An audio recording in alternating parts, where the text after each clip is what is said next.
manodidina anao. Ny fonay torotoro no ny amy falasanao.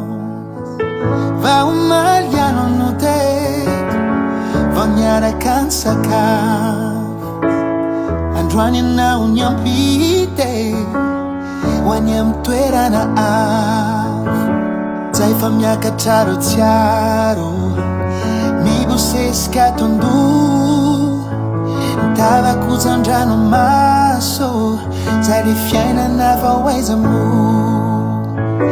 Zay fa miakatra ro tsiaro, mibosesika tondo,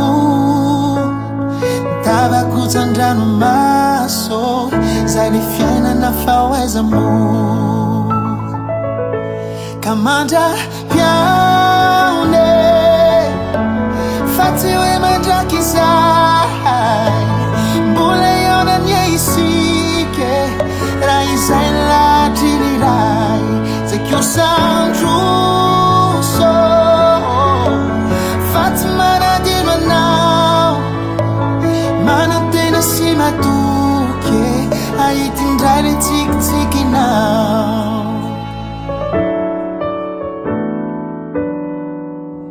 Tsy ho mora ny ameno, ireo banga nisy anao, ireo soa vitanao, nanampifantatra misaotra anao.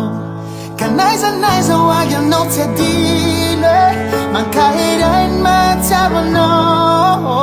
Atoa miaritra aho samy jombe, de noy anao zany noy anao. Zay fa miakatra ro tsiaro, mibosesika tondo, ny tavakojan-dranomaso. Zay le fiainana fa hoaizamo. Kamandra piaone, fa tsy hoe mandraky izay. Mbola eo na ny isike, raha izay latry ny ray. Zay kiosandroso, fa tsy manadino anao. Manantena sy matoky, ahitindray le tsikitsikinao. Kamandra piaone, fa tsy hoe mandraky izay. Mbola eo na ny isike, raha izay latry ny ray. Zay kiosandroso,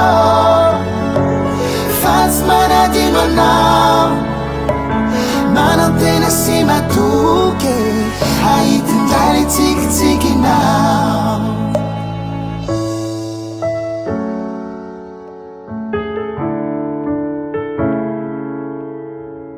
Manantena sy matoky, ahitindray le tsikitsikinao.